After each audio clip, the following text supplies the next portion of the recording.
Meeting of the Morristown Township Board of Education is called to order. This meeting is called in conformance with the Open Public Meetings Act with adequate notice provided as follows. Oh, that's better. Notice filed with the Courier Post on July 1st, 2021, and notice filed with the Burlington County Times on July 1st, 2021. I'm going to ask if we could have a moment of silence.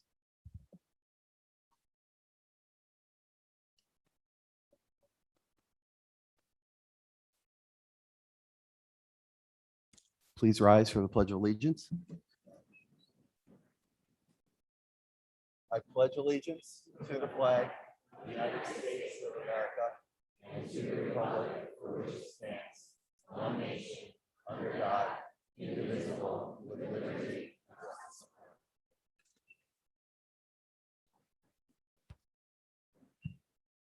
Hey, Mr. Heiser, can you please call roll? Dr. Alberti. Mrs. Arcaro Burns. Present. Mrs. Fallows Macaluso. Mrs. Micopoulos. Mrs. Morano. Present. Ms. Romano. Here. Mr. Villanueva. Here. Dr. Snyder. Here. Mr. Weeks. Present. Thank you. Okay, we've already conducted the executive session portion of our meeting. And let's see, moving on.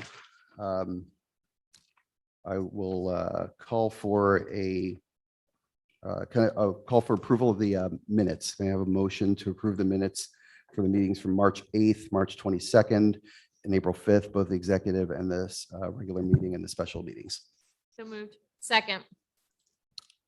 Any comments, questions? Hearing none, all in favor? Aye. Any opposed? Abstentions? Yes. Okay. Got that noted. Okay, moving on. Are there any communications for the board?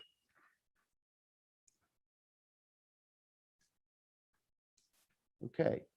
Hearing none, we'll move on. Start with President's remarks. So good evening. We anticipated a larger crowd this evening, so I'm glad we moved to a larger space. It seems to have been a prudent decision on our part.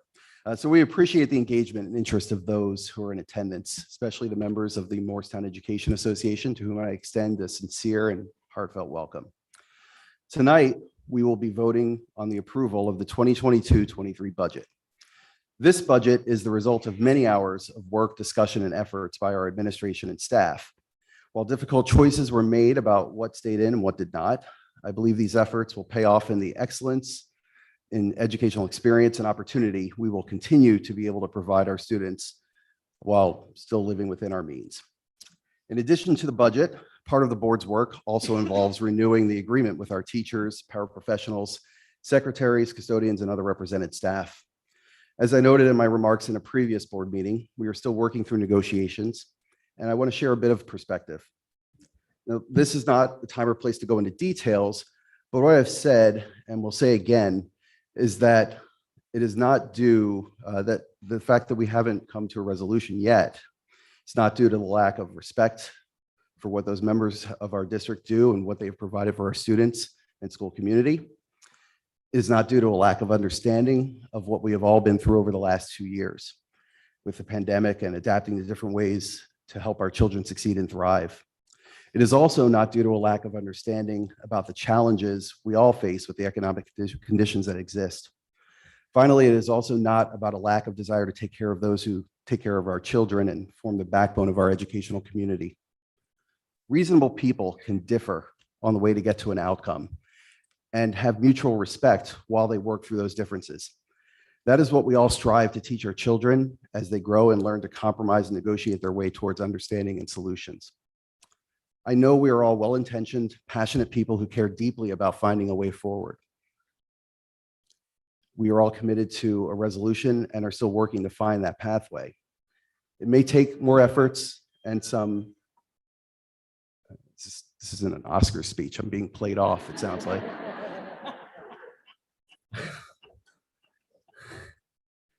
So as I was saying, it may take more efforts and some additional guidance to do that. And if we are resolute, open, trusting, and understanding, I believe and know we will find that solution and can maintain mutual respect while doing so. Interestingly, our differences in getting to a mutually agreeable solution are not the only thing we have in common. We share a focus on the goal of finding a path forward that addresses those differences fairly and provides a way to come to an agreement that allows us to get back to the goal of continuing to provide an exceptional educational experience for each child in an operationally and fiscally sustainable way. That is our charge, that is our commitment, and that is what I believe we will find a way to do. And once we do, it is my sincere hope that we can appreciate the process it took to get there, that we can understand that the process, though challenging at times, was what helped lead us there, and hopefully learn from it and work together to secure the foundation for the next time we are in this process. We all owe it to those who come after us and sit in these seats and do this work that we are all fortunate and honored to do. I also want to briefly touch on our evolving communication strategy. Some have asked for changes to the format of this business meeting for the Board of Education that we hold in public on a regular basis. Those changes have specifically included a request to change the public comment portion of the meeting, turning it into a question and answer session. As a board and in our various committees, we have discussed this request and determined that we will fundamentally maintain the meeting structure as it is. At the same time, being responsive to that request, we have created and will continue to highlight those ways for the public to ask questions and receive answers in what we believe are the most effective ways possible. To recap quickly, please bring concerns to the attention of teachers and building administration. Beyond that, there are subject area supervisors, district administration, and other personnel. The answers that are generally sought are often available directly from those people. However, if those avenues are not effective, then please, by all means, bring your concerns to the attention of the superintendent and the board leadership. In addition to being available by email for the board and phone and email for the superintendent, we have created an online form for submitting topics and items you would like addressed in my or the superintendent's remarks. The Communications Committee will continue to hold community engagement forums. We have engaged with a communications specialist who administered a community communications survey and will follow up soon with in-person focus groups to help improve communication and dialogue.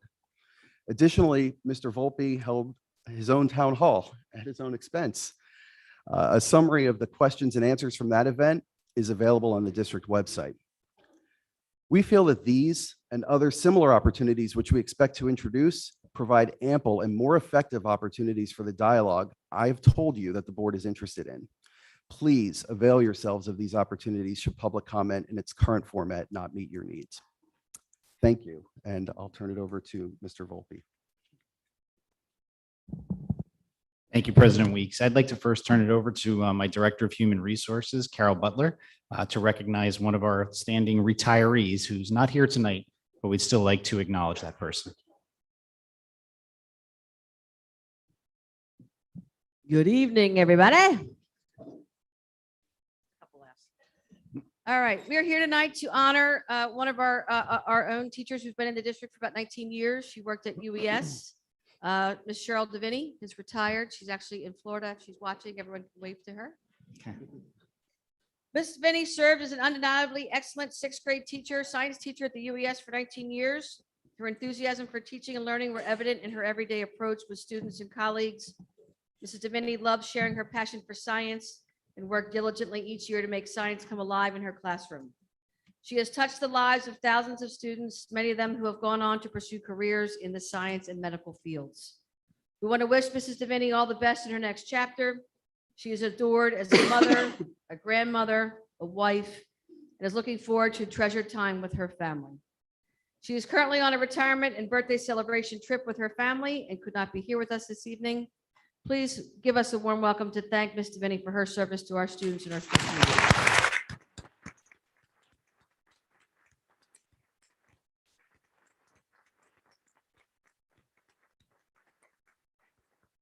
Thank you, Carol, and congratulations to Ms. Deviney. For me, the past month has been filled with the opportunity to visit schools, meet students in club settings, co-observe teachers with principals in a few schools, and getting to know more members of the community. As we move into the final 2 months of the school year, I'll continue to do those things, knowing there's still much work to be done before the end of this school year and looking ahead to next school year. One of those work items includes responding to the concerns of some community members surrounding the New Jersey health standards released in 2020. As of Friday, April 14th, the New Jersey Department of Education released a memo that spoke to some of the more controversial state standards and what the state's intent was in implementing those standards. Based on that clarification, I'm prepared to let you know how the Morristown Township Public Schools will be interpreting and delivering instruction about those standards. One of the more controversial standards states by the end of grade 2, every individual has unique skills and qualities, which can include the activities they enjoy, such as how they may dress, their mannerisms, and things they like to do. The performance expectation states, discuss the range of ways people express their gender and how gender role stereotypes may limit behavior. Based on the state's memo, how will we interpret this? Students typically begin to develop an understanding of themselves and people around them in elementary school. From an early age, certain assumptions are sometimes made, such as math and science are boy subjects and that the arts are for girls. We would make it known that any student can enjoy and choose any subject that they like. Similarly, when students grow up, they can have any type of profession they like. For example, if a girl wants to be a construction worker, a job that is stereotypically a male job, she can. Similarly, if a boy someday wants to be a nurse, he can. The message here will be that both boys and girls can enjoy subjects that they want to enjoy and aspire to be whatever they want to be. This will be coupled with the fact that everyone deserves respect, regardless as to their choices and who they wish to be someday. Another standard that has gained some attention states by the end of grade 5, puberty is a time of physical, social, and emotional changes. The performance expectation states, explain common human sexual development and the role of hormones. In parentheses, example, romantic and sexual feelings, masturbation, mood swings, and timing of puberty onset. Based on the state memo, how are we interpreting this? As the memo from the New Jersey Department of Education states that all items in parentheses are merely suggestions and do not necessarily have to be addressed, our schools will not be addressing romantic and sexual feelings or masturbation as it relates to our delivery of curriculum. Parents can address such issues with their children. If parents need the assistance of a school nurse in helping to address an issue in this area, they should feel free to reach out to them. One final controversial standard I will be addressing states by the end of grade 8, there are factors that contribute to making healthy decisions about sex. The performance expectations states define vaginal, oral, and anal. Based on the state memo, how are we interpreting this? In accordance with the New Jersey Department's memo, intent that youth who are unable to appropriately name sexual acts may not be able to accurately report instances of harm or abuse if it occurs, we will be defining the adjectives noted in that standard and the body parts to which they refer. This will be done in the same way that students learn that ocular means having to do with the eye. To be clear, there hasn't been and will not be explicit instruction about sexual acts in these areas. These definitions will be provided in one lesson in 8th grade, and all parents will be notified in advance when this day is. Parents will still have rights to be excused from such a lesson, and it will only be a small part of one lesson. Those definitions will be covered right there. You may have heard or read recent news stories about some schools in the state of New Jersey interpreting these standards differently than I have described. There have been some stories about lessons that as superintendent, I find unnecessary to meet the standard, as well as developmentally inappropriate. However, that is not the case here in Morristown. Please don't assume that because you heard of an inappropriate health lesson being taught somewhere in the state of New Jersey, that it is being taught here. You're a concerned and inquisitive community. My teachers, and I think there are a few of them here in the audience tonight, and administrators are child-centered and focused on developmentally appropriate instruction.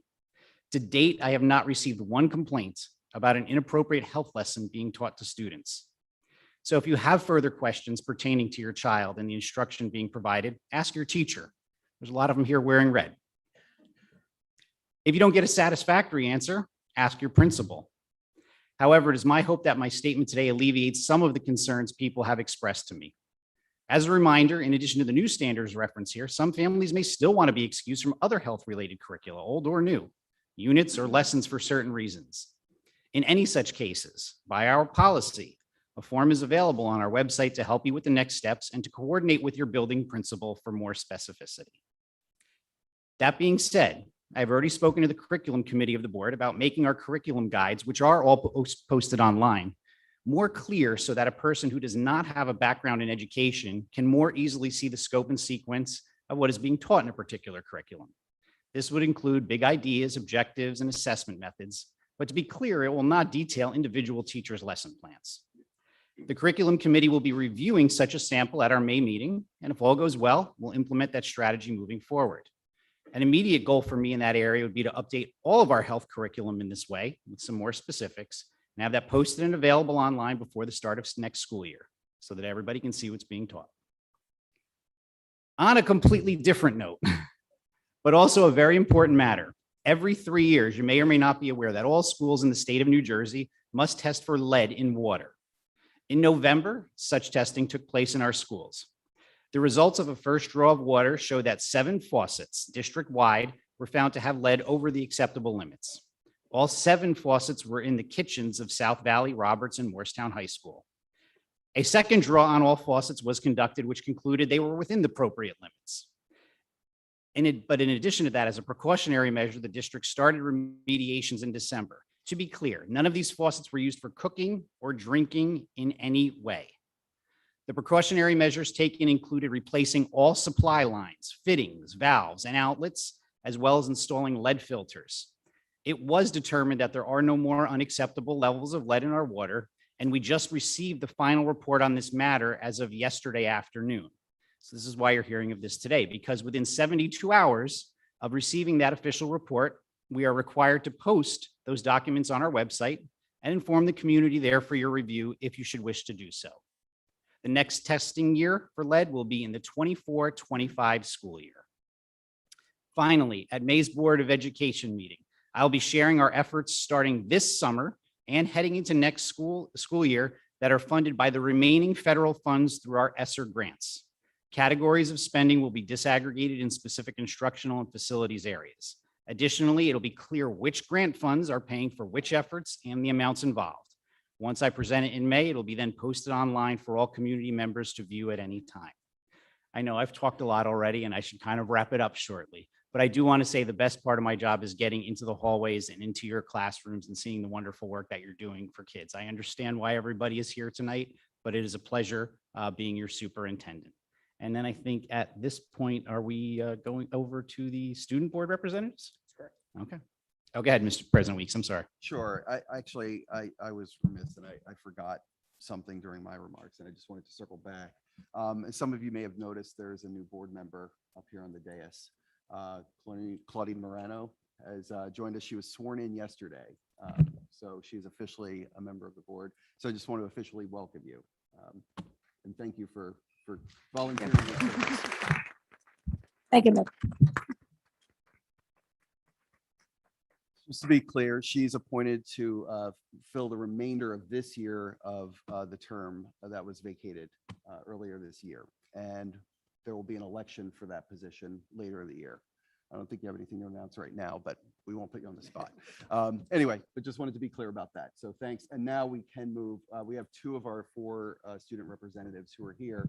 So if you'd like to, if you'd like to approach the microphone, go ahead and introduce yourself and please share your remarks. Hi, everybody. My name is Bhavika. I'm the sophomore class liaison. So first of all, I hope everyone had a restful spring break.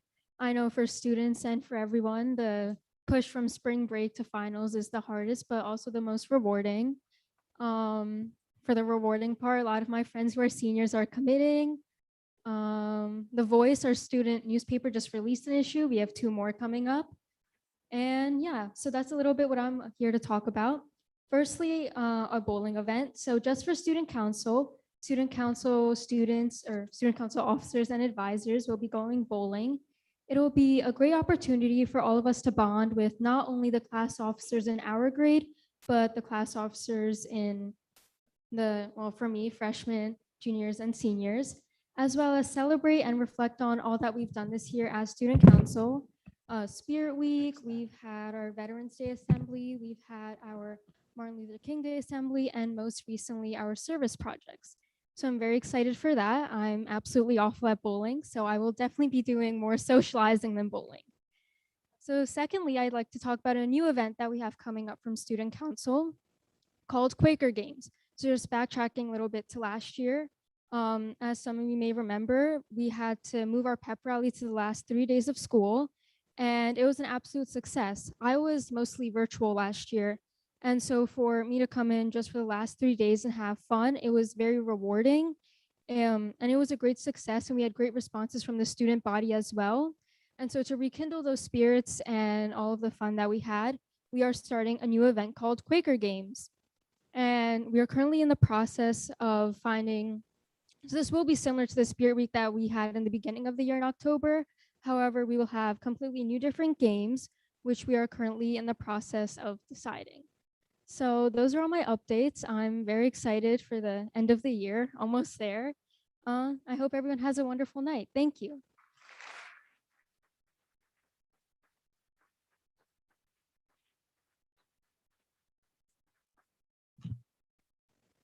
Good evening. Good evening, everyone. This is Yvette Wattal, your freshman class liaison. There are a lot of people here tonight, and I see so many teachers that I had throughout the years. It's like taking a trip down memory lane. Today, I'm here to talk to you about spring sports. Last year, spring sports had their seasons cut short, so this year we decided to give you an update on how they're doing. Baseball is 13-5, softball is 6-2, boys lacrosse is 3-6, girls lacrosse is 5-5, boys golf is 6-0, girls golf is 7-1, boys volleyball is 6-1-1, and boys tennis is 8-1. I got all those statistics on highschoolsports.nj.com, so if any of them are wrong, don't blame me. I play tennis, and I can confidently say that playing a sport for the high school is a fantastic experience. Not only do you get to compete and meet other kids from around New Jersey who are your age, but you get to meet so many people from all the grades who you've never talked to, even though they're in your own school. Overall, sports for Morristown is very fun, and I'm sure that all the athletes this season are thankful that it wasn't cut short or canceled. Thank you.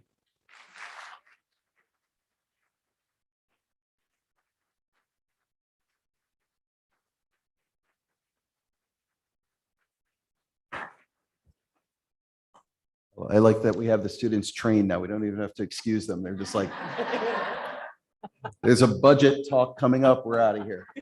We got homework. Okay. So I think Mr. Heiser, are you up? Oh, okay. I didn't know if we had any more like the grants update. Oh, I'm sorry, board committee reports. Okay. I knew we had something else. Okay. So why don't we start? I don't know, policy. You're right next to me. Do you want to start, Mark? Sounds good. So the policy committee met on April 5th. So we wrap back with the student handbook for the UES and WAMs. And in a similar context to the high school handbook, the focus from our end is on the continued discussion around the implementation and uniform enforcement of the dress code. So that was the majority of the conversation, and sort of is continuing and ongoing. As far as the policy items, so policy and regulation 5530, which deals with substance abuse, was tabled. The district is still reviewing recommendations, so that'll be on the May policy agenda. Policy and regulation 2431.4, which is dealing with the prevention and treatment of sports-related concussions and head injuries, was also tabled. The additional information is around, so the school physician, this policy is dealing with the school physician or athletic trainer not making the sideline assessment of concussion anymore and requiring outside designation, and specifically about the objective nature of whatever metric would be used. So the MTPS athletic director has reached out to surrounding athletic directors to sort of see how they're handling it as well. But that will be on the May policy agenda as well. In a similar vein, policy 5460, which deals with the high school graduation requirements, which are new. The district is continuing to sort of determine the logistics of how the New Jersey graduation proficiency assessment will impact our students. We discussed policy 1648.11, which is the road forward, the health and safety on COVID-19. Specifically, the conversation was how best to go forward in the context of either repealing or adjusting the policy. The conversation in the committee with administration's input was it'll likely be this summer and that it'll just be repealed. There are obviously lots of things going on in the summer. So trying to wait until we have a clear understanding of, as the district, waiting until the district has a clear understanding of what the state will require for the 22-23 school year before it's just repealed, and then something else would have to take its place to know exactly what we are moving to. But the committee was obviously in favor of its repeal as soon as logistically feasible to minimize the impact on our students. And policy 143, which deals with board member election and appointment, was discussed. So as President Weeks just said, we filled a vacancy just a few weeks ago. And the conversation was around the existing policy and how or if it should be modified to more clearly capture the three phases of that process. So either the interview process, the deliberation, or the actual voting. The voting has to take place in public, but the other two, there is some wiggle room. And we discussed what would be best to go forward. So in light of no concrete sort of plan, I'm going to talk with the rest of the board to see how the last time we had to do it went, and see if any concrete feedback and if a new policy or this policy should be changed, I should say. Policies for first reading for tonight. Policy 3233 deals with political activities of teaching staff. This policy very, very closely mirrors a policy that had already existing 4233 for support staff. The changes are not material, but it did bring on a larger conversation in the committee about language dealing with the very subjective phrase of partisan political purposes. The policy itself deals specifically to teaching staff, just like 4233 deals specifically with support staff. So we talked about whether a new policy is required or would it be a regulation. So we kicked it back to administration to sort of look at what best practices are and how it's best handled outside of this policy, which is really specific to that. So looking at a different policy that would capture holding these sorts of things on site, regardless of teaching staff or support staff's involvement. And I think that's the distinction. And again, the subjective language around partisan to political purposes is sort of the issue. The other policy on for first reading tonight is 9181, which deals with the volunteer athletic coaches. Again, this mirrors the school volunteers in its intent in terms of after getting some approval and going through the background check and so forth beyond a certain number of hours. The difference here between this and the school volunteer is there's additional language around confidential student safety, given the different nature of coaching versus just as school volunteering. Brings it to the second reading. So 9180, 5541, and 8465, there are no differences from first reading. So again, we talked about them last meeting, but there's no substantive difference, no differences between first and second reading. Any questions?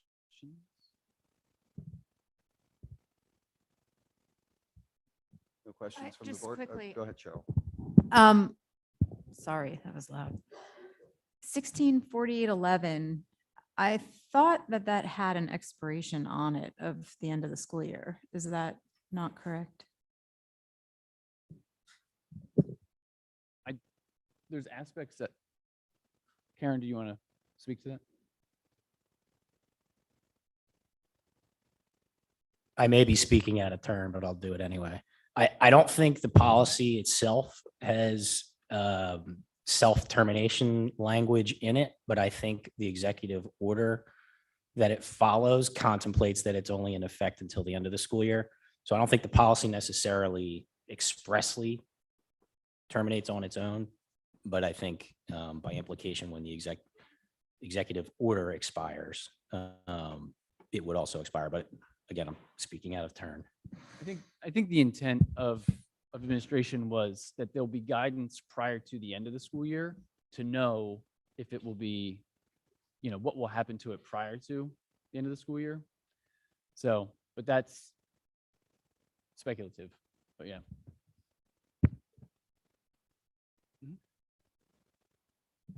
Any other questions for policy?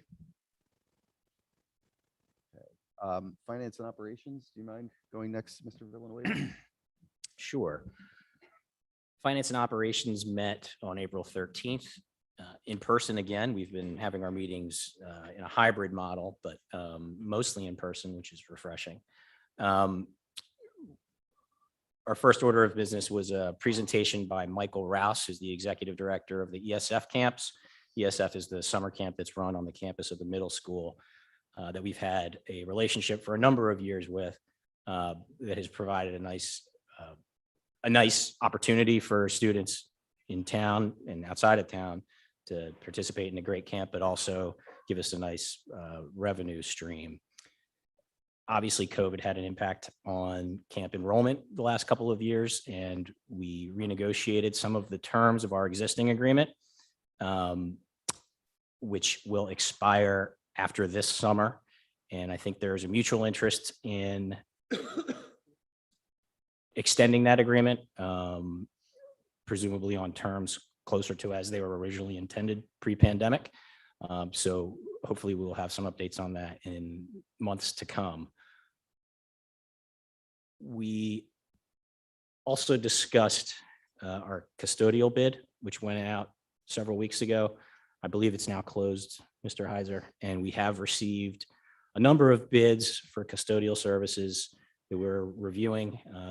We have not yet analyzed those bids, but I expect we'll do so in the next month or so, and hopefully have some recommendations for the board. Mr. Volpe already addressed the lead testing issue, which was a subject of our discussion at Finance and Operations this month.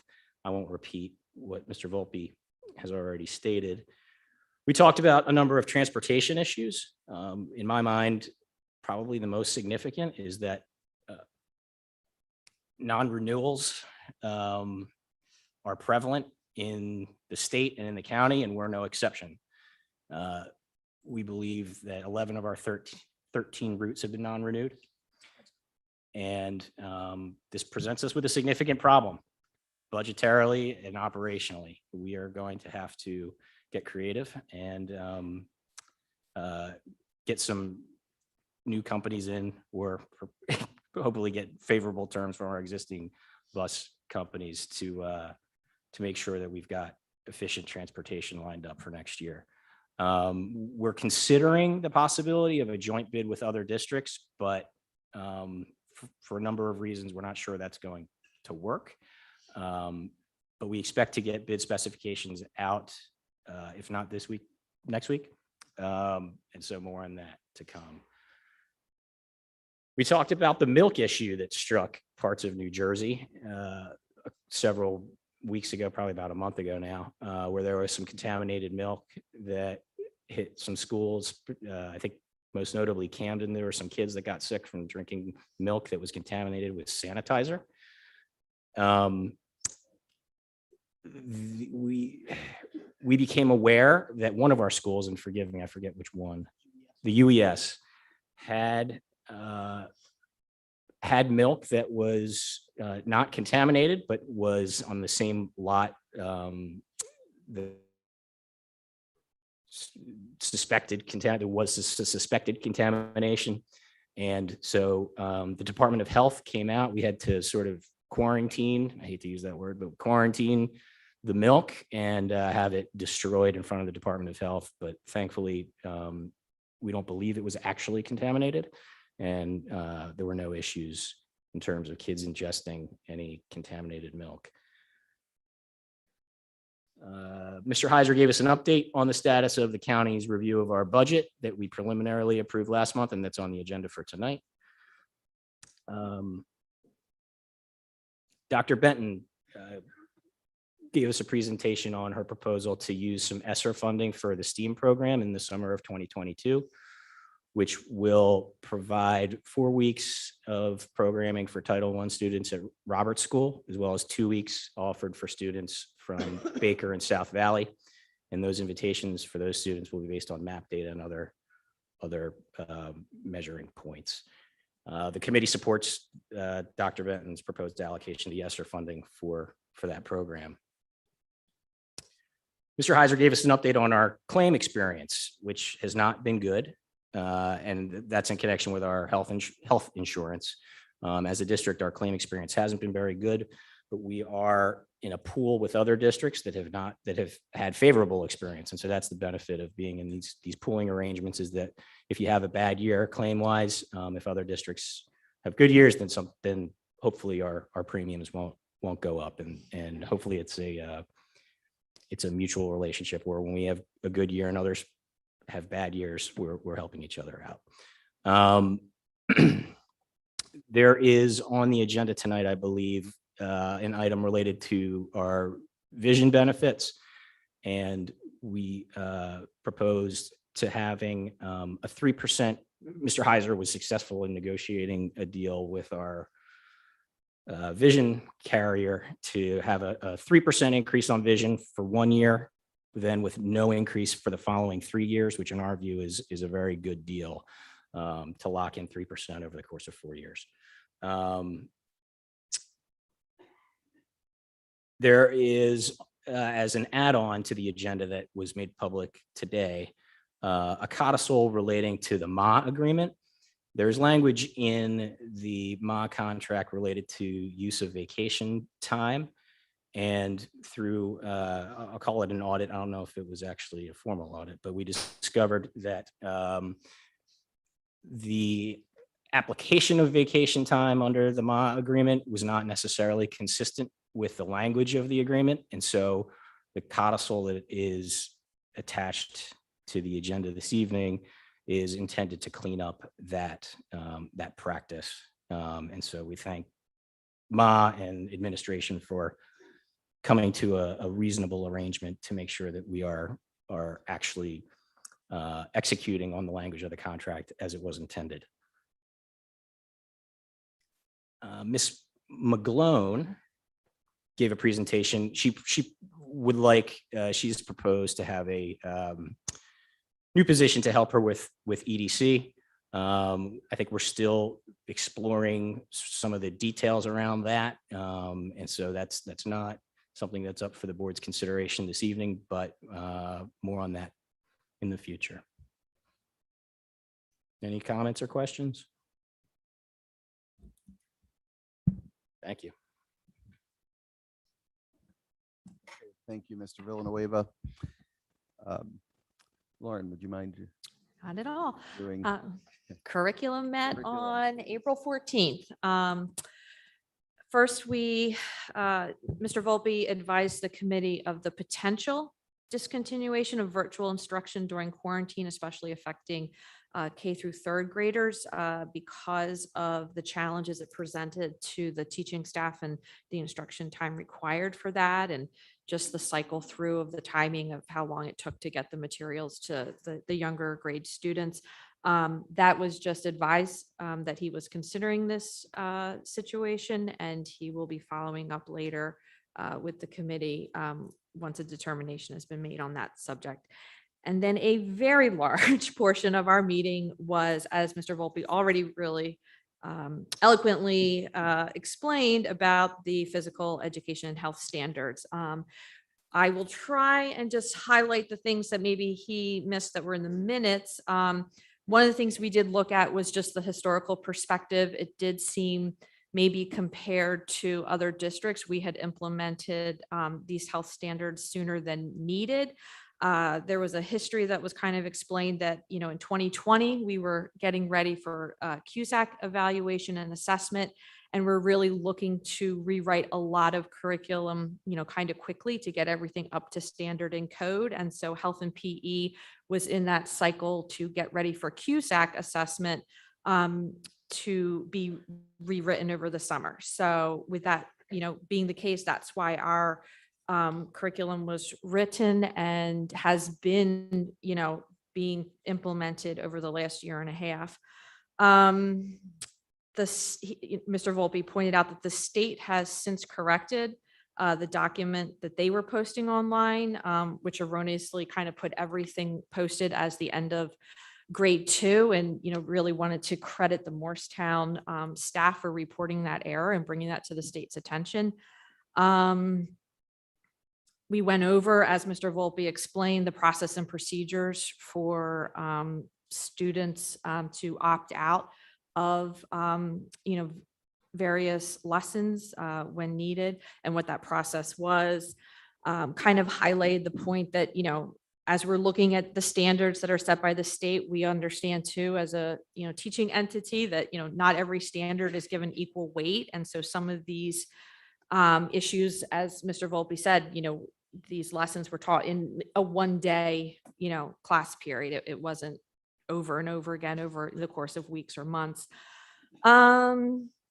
He expressed again that the lessons in the health were taught by nurses in the lower grades, and that there was a balance to make sure that students didn't feel, that there was anything wrong with them, and just that the indicators were just from a very definition-based instruction. Let me just see if there's other stuff here. Oh, we did talk about then a lot just about the process moving forward. Mr. Volpe and Dr. Benton talked about really bringing forward next meeting. And again, Mr. Volpe kind of mentioned this, a standard of procedures moving forward for how curriculum was going to be developed and what that process and approval was going to look like. We talked about last meeting how there was a more deliberate time frame for how curriculum would be implemented and rolled out and piloted. And so looking to move forward, the administration was looking to put something more concrete in place, so that there was that clear understanding of the standard of procedures, so that committees also would have that better understanding too, and it would be brought to committees in a more consistent way. Okay. And then we also talked, so that was the health situation, which did take up most of the meeting. And then we talked about at the end, just looking at our numbers as far as enrollment and what our needs were in the various grades and the various class sizes. And Dr. Benton reported that at the moment, we are looking pretty good with how our class sizes are in the lower grades and our enrollment. But still, we know that a lot of times in the summer, those numbers change. And so we need to be flexible for, what's anticipated as far as enrollment goes. And I guess that's about it. Any questions?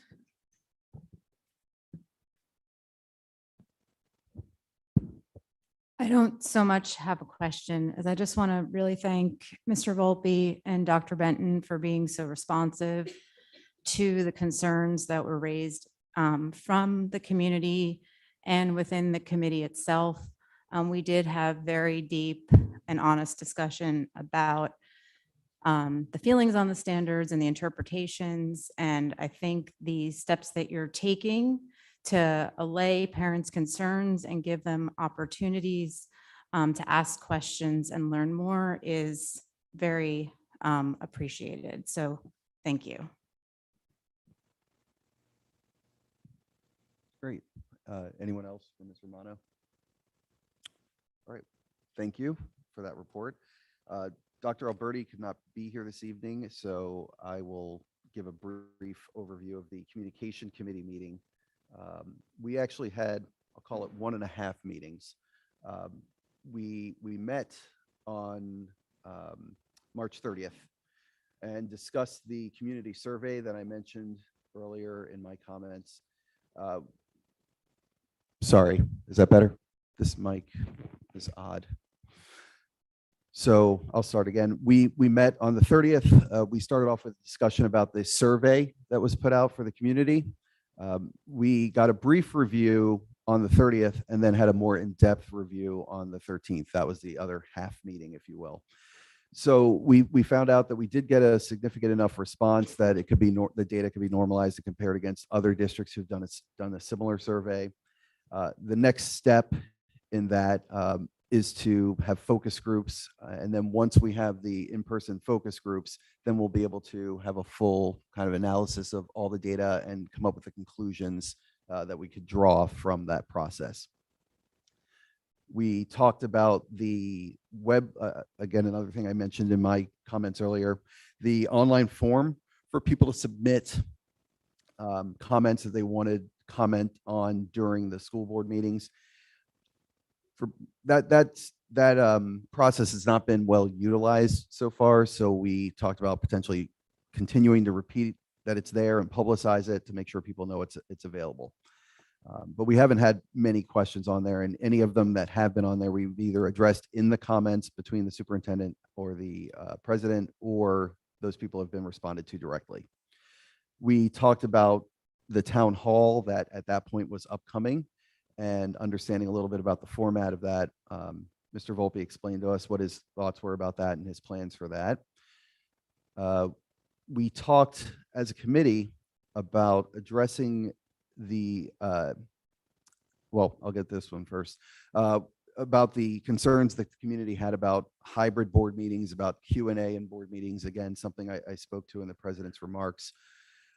We also talked about how we want to better understand how best to communicate as a committee, or I'm sorry, as a full board, and being cognizant of the rules around quorum and not having email conversations and discussions. We have kind of a laborious, arduous process for sharing information among the board. We want to see if we can streamline that, but we figured that would be a better topic to tackle when we have our board retreat, which we're still planning a date for. We also talked about the process that we would go through for filling the board member vacancy. I think we can all conclude that that process worked out really well. So that discussion we had was obviously beneficial to that. So that was basically it. That was the 1.5 communication committee meetings that we had. So any questions, comments? All right. Hearing none, we'll move on from the board committee reports and we'll move to public comment. So just a note to everybody, we actually have 3 public comment sessions during this meeting. We'll have this first one, which is on agenda items specifically. Then we'll have another public comment period for budget items, because we will be talking about and voting on the 22-23 budget tonight. And then at the end of the meeting, as we traditionally do, we'll have a public comment period for non-agenda items. So those 3 comment periods will be coming up. So starting with the first one, I will entertain a motion to open public comment on agenda items only at this point. Okay, all in favor? Buenas noches. Any opposed? Abstentions? Okay, so I will say for this public comment on agenda items, please come to the mic, state your name and as much of your address as you're comfortable with giving. You will have 3 minutes to speak. And as we've discussed, this is not necessarily a public, not necessarily, it isn't a question and answer period. So it's best to follow up with an email if there's a question in your comment. And please be respectful in your comments and do not address board members specifically. Thanks. Okay, so I see we have somebody at the mic. Okay. Buenas noches. Mi nombre es Luz Ortega. De la junta, miembro de la Junta Escolar, estudiantes, padres y familias y compañeros de trabajo. Gracias por la oportunidad de hablar aquí hoy. Probablemente me reconocen, ya he hablado aquí antes. Mi nombre es Luz. Trabajé haciendo limpieza en los colegios del distrito durante 15 años hasta el junio 2021.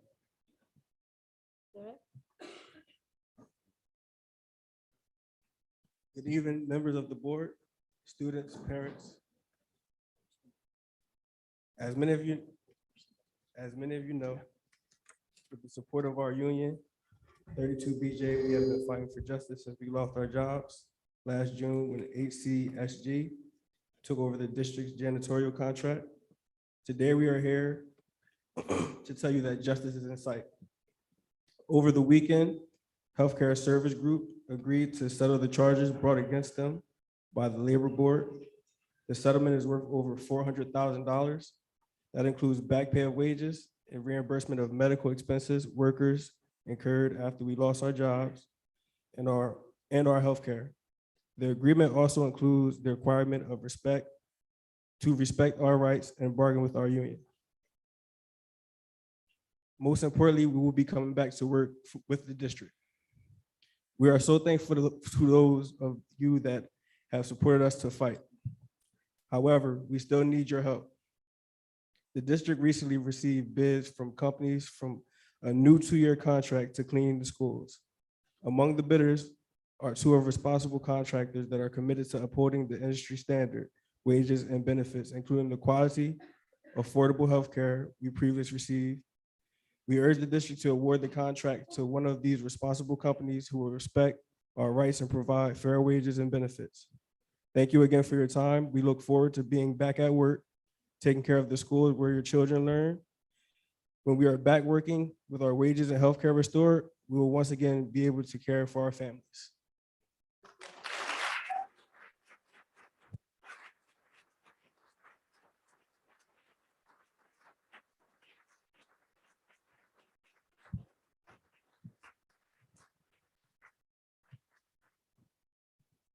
That's as tall as it goes. My name is Donald Smith. No address. I am going to address the board because I'm not here to address the teachers or the parents. I solely moved to Morristown for the schools, for these schools. I've been here since my son was in kindergarten, first grade. All right. So my issue is in regards to the health standards. Okay. I'm trying to figure out what happened to reading, writing, and arithmetic. What happened to just teaching my child what they need to know and leaving the sensitive stuff to the parents. Okay. I feel like stuff is getting shoved down my child's throat that is unnecessary. I can teach my child properly for stuff that belongs in the home. Okay. I appreciate the comments where you guys are standing. I am addressing the board because I feel like to address in a forum just for 2 people is not addressing to the board. You guys vote on everything together. And just like tonight, doesn't matter what anybody says. You guys already figured out what you guys are doing. So at the beginning, when you guys were talking about how you're not going to allow for back and forth questions and answer, that's always been a burning issue for me because I feel like I'm just a mouthpiece here speaking to you guys. And, okay, cool. Have a nice day. Bye. You mean absolutely nothing. I raised it before on Zoom during the pandemic. I'm raising it again today. You should be able to address concerns, and with the wealth of knowledge that you guys have, you should be able to get a response immediately because you guys are the best and the brightest here. So I implore that we don't, I understand that I can pull my child away for any of these lessons, but it's just the certain things, I know exactly where you guys are threading the needle with respects to gender identity and whatnot. I know what you're saying, but I know what you mean. And there's a distinct difference there. So thank you.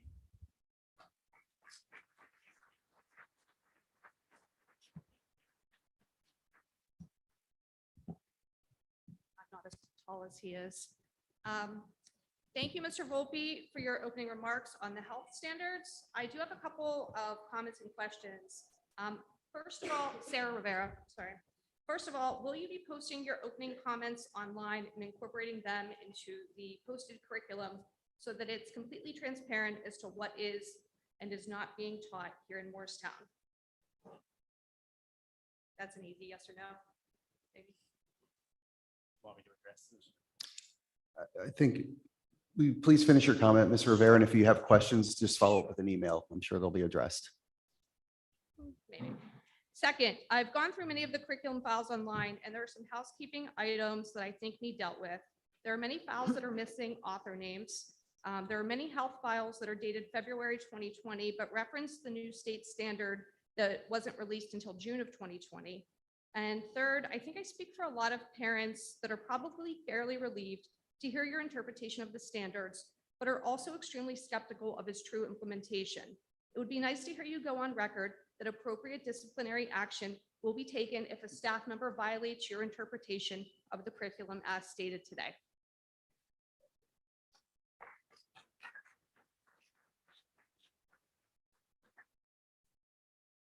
Good evening. My name is Susan Powell. I live at 446 Shady Lane. My husband and I moved to Morristown because of the public schools. Our 3 children have since graduated, and they've realized success in college and their careers. In addition to being a resident, a taxpayer, and parent, I am also a 3rd grade teacher at Roberts. I am committed to the Morristown school system. So 2 years ago, when the pandemic hit, like my colleagues in this room, I rolled up my sleeves and got to work. Tonight, I'm speaking on behalf of elementary school teachers, as I detail what teaching was like during these unprecedented times. To begin, let's go back to 2020-21 school year. Students returned to school in cohorts, meeting on alternating days. Since the students were not in school every day, we had to capitalize on the time we had our students in session. This meant hours of planning and preparation, because as teachers, we knew we had many challenges. We had to address the gaps in learning created by the pandemic, and we had to address the social and emotional needs of our students. We had to do all this while maintaining the academic rigor expected by our district. In addition to planning for in-class instruction, we also needed to plan meaningful remote lessons. For me and my colleagues, this meant we had to plan lessons, record videos, make copies of materials, post assignments on Google Classroom, create packets, stuff folders, and communicate with parents. We did this during our lunch, our prep, and at night. We worked hard, but we were optimistic. Things had to get better. Jump ahead to our current school year. We no longer had cohorts. Our entire class would be back in person. We were slowly getting back to normal. I was piloting the new language arts program. It was a fresh start, and it was going to be a better year. Was I wrong? By the end of September, I had students out with COVID that was back to online instruction. It was difficult. This is how it played out. When I got word that students would be quarantined, I needed to collect materials, make copies of assignments, communicate with parents, and they would pick up their child's bin, or I would drop that bin off. Then I would provide synchronous instruction for the students in seat and at home. Finally, when the quarantined students returned to school, I needed to unpack their bins, review their work, and individually catch them up on concepts and skills. For me, the revolving door of quarantined students began in September and went to mid-January. I have been a teacher for 15 years, and this has been by far my most difficult year. As teachers, we have been flexible, responsive, and dedicated to the needs of our students. We are committed to our profession and to every child that walks in our classroom. We don't expect accolades, but we do expect to be valued, to be respected, and to be treated fairly during this negotiation process.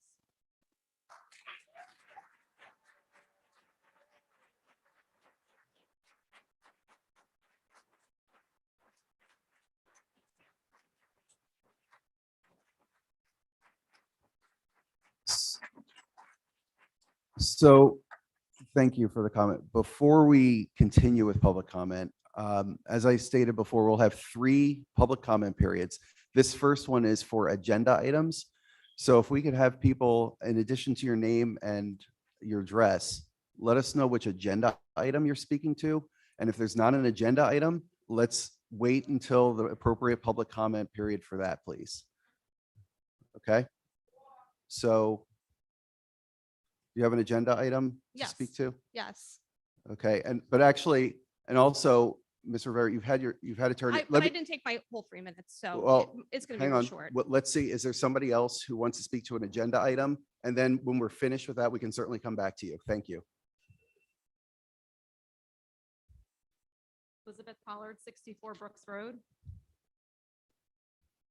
The first time I spoke at a board meeting was 6 years ago. I'm sorry, Dr. Pollard, the agenda, you have an agenda item Oh, I you're do. speaking Yeah. to? Okay, Yes, yes. okay, thank you. The first time I spoke at a board meeting was 6 years ago to support a child from the LGBTQ community. A lot has happened since then. Morristown has become a more inclusive and educated community. People are more comfortable talking about issues of sexuality and gender identity. This can be attributed in part in New Jersey to our public schools health curriculum. Fear and lack of knowledge often contribute to decreased acceptance of others. It's never acceptable to make anyone, especially someone from a marginalized group, feel excluded. Why does gender neutral language upset anyone? Rates of adolescent suicide are increasing. 2 of my close relatives died by suicide. The more I talk with people, the more I realize this is not an exclusive club. Exclusion and ostracism of children for any reason affects mental health. Please keep an open mind and an open heart, especially where our children are concerned. Thank you.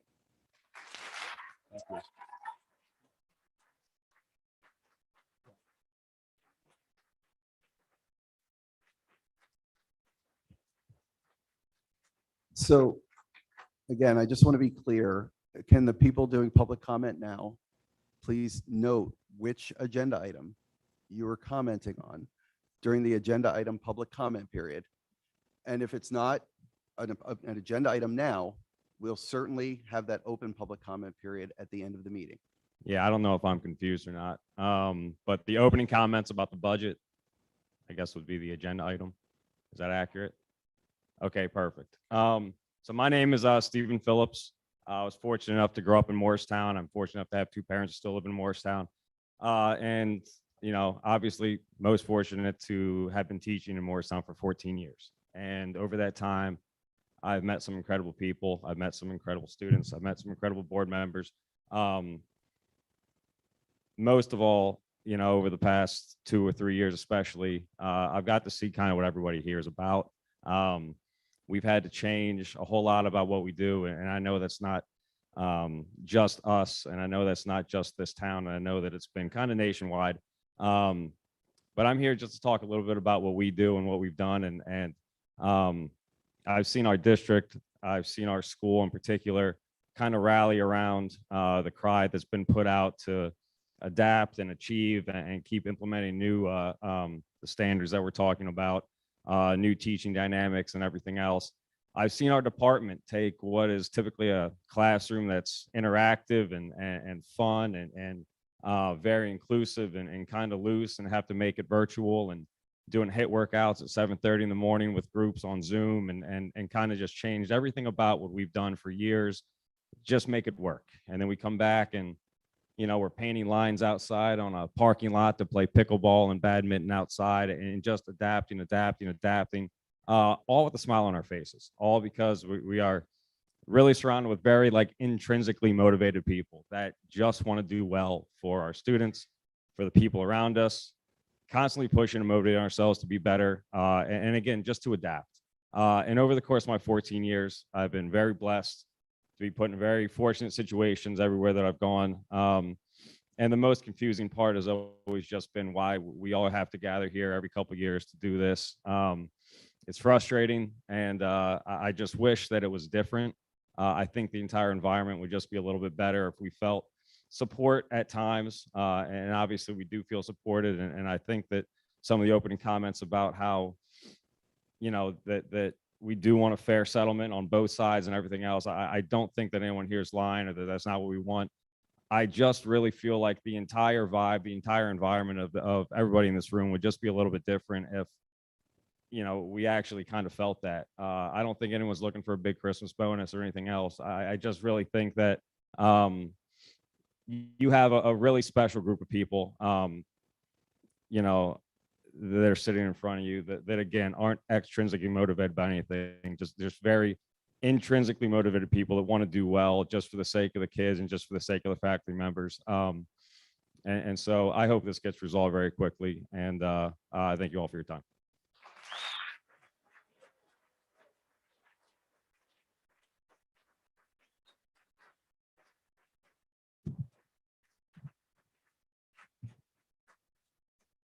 Hi, everyone. I'd like to comment on budget and opening remarks. Hello, I'm Greg Haar. I'm a social studies teacher at the high school for over 20 years, and I also serve as the business manager for our extracurricular theater program. Besides all of the challenges of classroom instruction, one of the largest disruptions over the past 2 years has been in the area of live arts performances.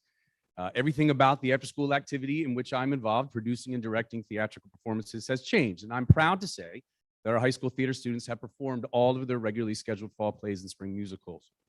This is in large part due to the Herculean effort of our staff, partnering both with the high school and district administration and with the support of the board.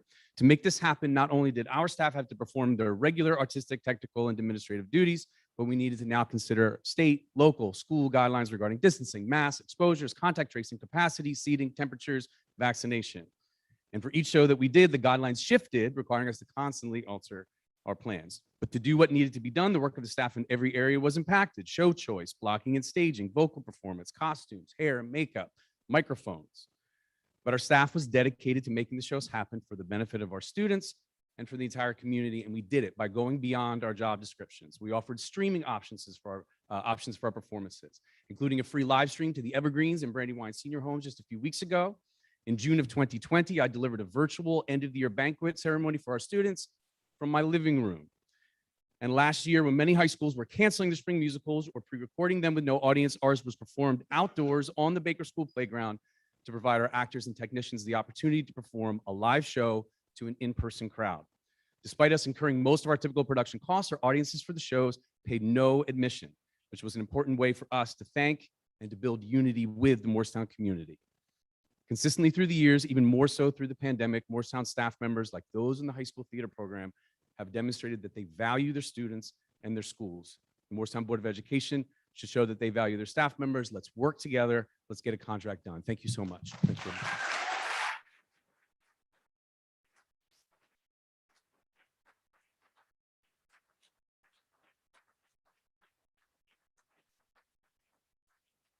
Hi, I'm Beth Phillips, 139 West Maple Avenue. I'm addressing the budget agenda item. I am the school nurse at Baker Elementary School. I'm speaking on behalf of all of the Morristown nurses who are also here somewhere with me tonight.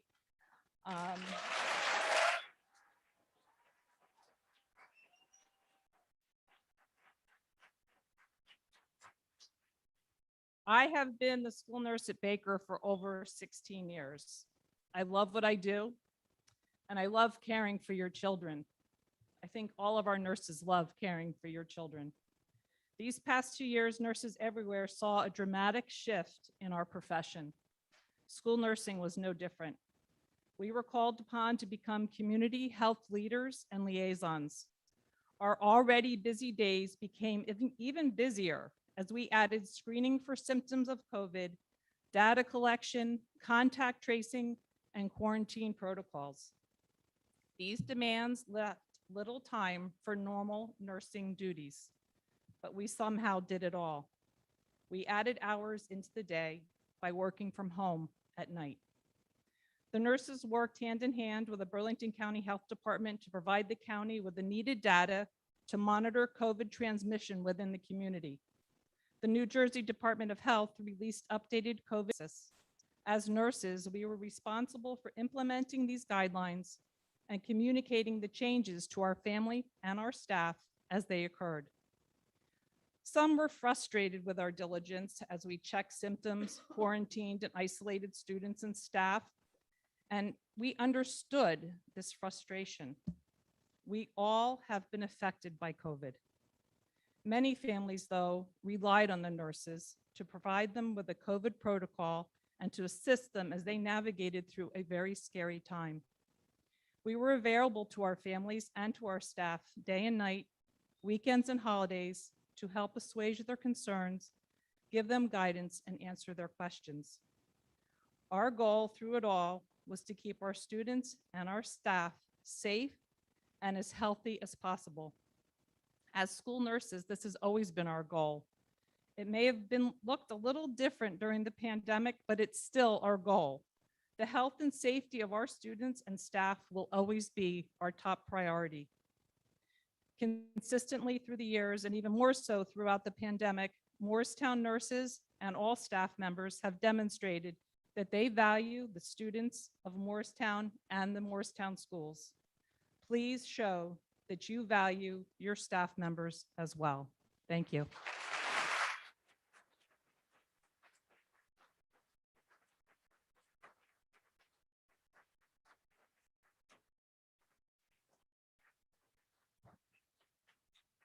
I'm not really good with microphones, so hopefully I do okay here. My name is Glenn Furman, and I teach fifth grade at the UES. I'll be talking about the budget. I've been teaching for 24 years in Morristown. The technology has really changed since I first started out. I never imagined I'll be using something like Zoom and Google Meet. I have to make sure I know who is supposed to be online and let them into my meeting on time.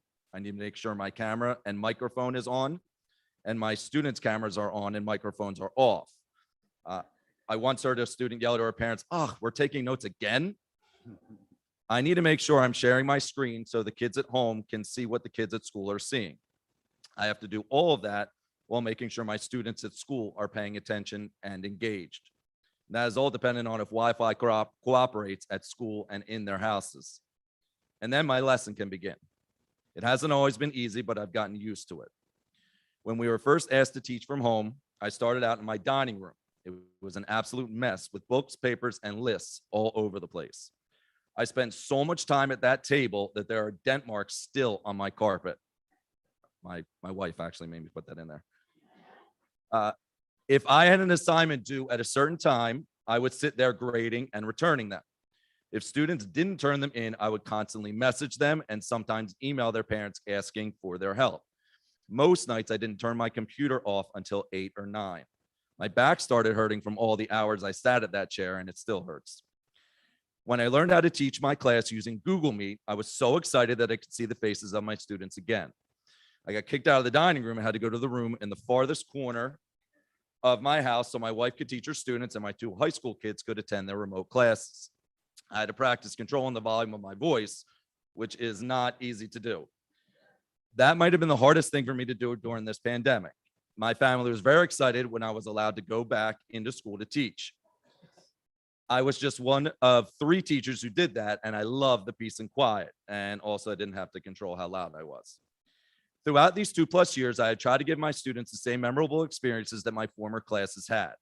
I spent hours modifying my projects so my students could experience similar things as kids I taught in the past. I learned Google Classroom so I could check their work in real time and give immediate feedback.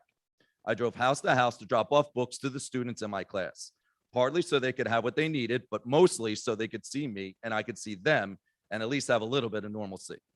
What I'm most proud of from that year is my big newscast that I do at the end of every school year after reading Charlie and the Chocolate Factory. Instead of filming live in school like I always do, I did dozens of different Google Meets with the help of the awesome media specialist at the UES, Carol Herb. We put it together so my students that year could have something they would remember for the rest of their lives. I'm not the only one who did these kinds of things. Every person in this room did so many selfless acts to make the experiences of their students memorable. In the end, those are the things these kids will remember. I saw 2 former students this year. The first is Quentin Law, who is now a member of the town council. I asked him what he remembered from my class, and he said the state report project that we did that is based on the NCAA basketball tournament. I give the kids teams to follow, and they have to do a report on Sir. one of the states where the team is located. Sorry to interrupt. Just, I have to ask you to please wrap One up. more. Okay. Okay, almost Great. done. Sorry, I talk a lot. Sorry, Katie. All right, my wife is a second grade teacher, Roberts too. So Quinn said he remembers the project and still roots for the teams he had. The other former students, my current teaching partner, Lex Massa, who's doing a phenomenal job, by the way, she told me she remembers going to one of her softball games, and she does that now because I did that for her. I still love going to see my students play. I'll skip the last paragraph. We aren't asking to break the bank. We're asking for a fair contract from the Morristown BOE that shows that the staff members in Morristown are valued for the work that we do every day to help make our students the great people they are and eventually turn out to be. We deserve it for all that we have done in the past and all we continue to do, no matter what the circumstances are. Thank you.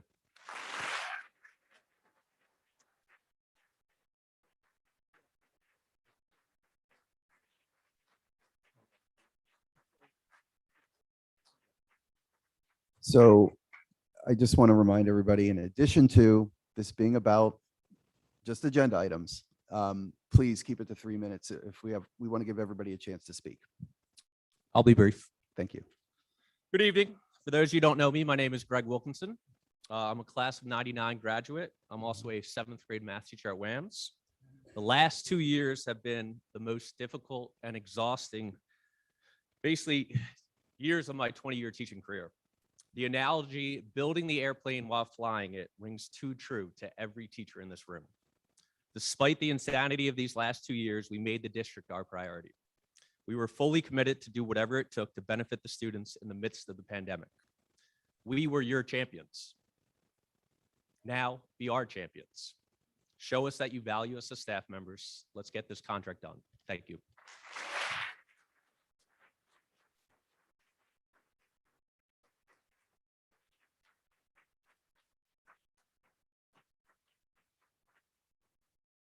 Thank you, board members, colleagues, audience members. My name is Amy Mealy, and I've been the librarian media specialist at South Valley Elementary School for 19 years. There's much I could say about those years as a librarian and much I could say about my love for being a librarian at South Valley, but I would like to focus on last year and what it was like teaching during the pandemic. When we returned to school in September after leaving in March, the specialist really didn't know what to expect as to what our jobs would be. Much time and talk went into what the hybrid schedule was going to look like and what the classroom schedule would look like, but not much was known about the special schedule. But all of us, the specialists, returned, eager to teach again, eager to do what we loved, and eager to be there for our students. As it turned out, we were not going to be able to teach our students in person, but instead we would teach our specialty to the hybrid groups at home virtually over Zoom or Meet each day. This we did with enthusiasm and pride in our subject area. We just wanted to be with our students and transmit to them our love for our subject area and for them. So we met with our Zoom students each day, and we did anything else we could possibly do to connect with our students and to help our classroom teacher colleagues. We posted extra lessons for kids on Fridays. We recorded ourselves reading aloud and shared it with classroom teachers to use when they needed something different to do. We recorded ourselves singing, dancing, other things so that they could use those for brain break activities. On Fridays, I recorded book videos for the teachers to let them know what we had in the media center that was new. The Zoom teaching didn't last too long, and soon we found out we would no longer be teaching in person, but instead recording and posting lessons again. As before, we would do this with love and pride, wanting to make a difference for our students. We all knew that it didn't feel exactly the same as being in person with our kiddos, but it was what was needed from us. Little did I know that when the new directive reached us that I would not be recording library lessons. There was something different needed from me. I was told when the hybrid groups broke up and all of our students returned that I would be teaching the full remote 3rd grade. Now, bear in mind, I've been a librarian for 19 years and I worked in a public library before that. It had been a little while since I taught math, and I used to joke with my students that I became a librarian, so I never had to teach math again.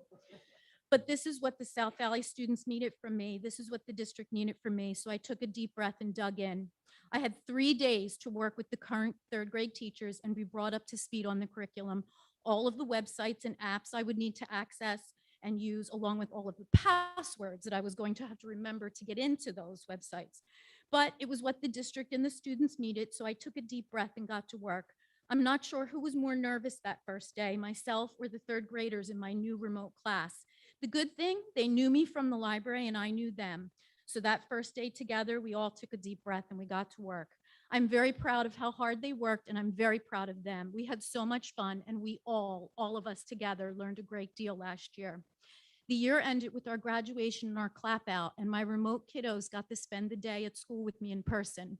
We reflected on our year, and they all agreed that the nervousness they felt in the beginning turned into gladness that we were together and that I was their teacher. I reflected with them, and I shared that I was glad I ended up as their 3rd grade teacher and that the math was easier than I thought it was going to be. Consistently through the years, and even more so throughout the pandemic, Morristown staff members, including the specialist groups that are here today, have demonstrated that they value their students and their schools. The Morristown Board of Ed needs to show that they value us. Thank you. Okay. Thank you. I'm actually, before we go to the next comment, I'm going to use my pattern recognition skills and say if there are a lot of comments that pertain to the budget, we're going to listen to those during the public comment for the budget period. So let me ask right now, if you don't mind, I'm going to ask, is there anybody else who has a comment on a agenda item other than the budget? Okay. Just want to make sure before we go to the same person again. Okay. So let's do that. And then the budget public comment is right after this one. Okay. So let's just kind of keep things compartmentalized and we'll come right back to the budget one when we finish regular public comment. Please just use that seat right there. Thank you, Okay. Nick.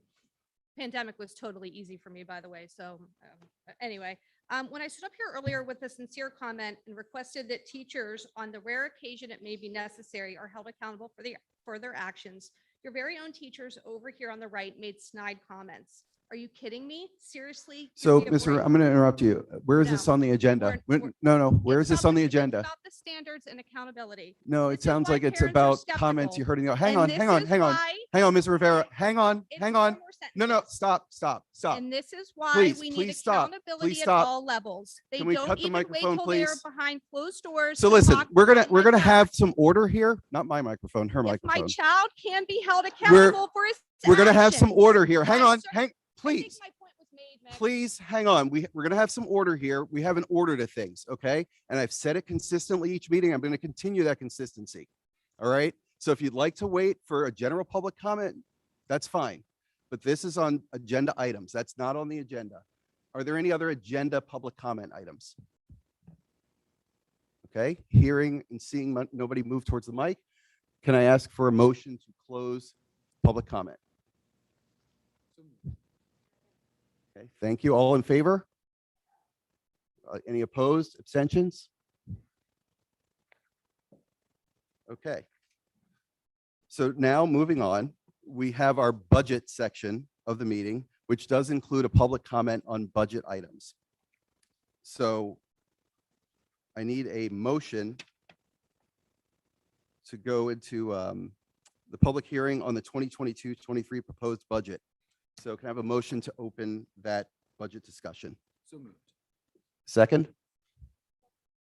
Okay, all in favor? Any opposed, abstentions? Okay, so now the next item is public comment on the budget. Please come to the microphone, follow the same rules as before, except these are comments about the budget. Please state your name, address, or affiliation with the district, and then proceed. Thank you. Is this on? My name is Jess Rosati, and I am a special ed teacher here at WAMS. When the pandemic hit, we had no idea how long it would last. That being said, my colleagues and I went to many lengths to ensure that that the students stayed connected to their teachers, their peers, and their community. To best help my students work through their lessons, I started by providing each student with a daily checklist and a way to get in touch with both myself and their peers. I wanted to reduce the students' feelings of isolation. After creating an individual Google Hangout with every student, I also created a pull-out support hangout. Every morning, I would greet the students in the class hangout. It was in this group chat the students could have casual conversations, ask me general questions, or just chit-chat with each other. It provided us all with a much-needed ongoing conversation. On an individual basis, the students had access to me 24/7 through our individual chats. Some students would work first thing in the morning, while others late at night. Through the entirety of the lockdown, I responded to the students' questions around the clock. I wanted to ensure that the students' needs were being met despite the time that they chose to do their work. It was not uncommon that these conversations turned into phone calls or Google Meets so that I could better help these students. In addition to this, I held daily Google Meets that were open to students so they could log on at a predetermined time to meet with me. During these meets, I often answered academic questions, but more importantly, I met the emotional needs of my students. We talked about a lot of things and I helped them get through this pandemic. There were other students who I would meet with twice a week for an hour each on Google Meet. We would work through these assignments one-on-one together, and I would get them ready for the week ahead. During this time, I was living an hour away from Morristown. At times, I would have students in need of supplies so that they could complete their work. While my first attempt was to find someone nearby who could help them, It wasn't uncommon for me to drive an hour each way to drop things off to each student. I wanted to make sure that they were successful. All of what I have mentioned is in addition to the parent conversations, the daily modified assignments for 4 classes, and the day-to-day operations of my position as an in-class support teacher. I am not alone in doing what needs to be done to help my students. Through Google Classroom pages, shared Google Docs, Google Chats, and group texts, my colleagues and I worked together and collaborated to ensure we were all meeting the needs of the students. Consistently through the years, and even more throughout the pandemic, Morristown staff members have demonstrated that they value their students and their schools. The Morristown Board of Ed needs to show that they value their staff members too. Thank you.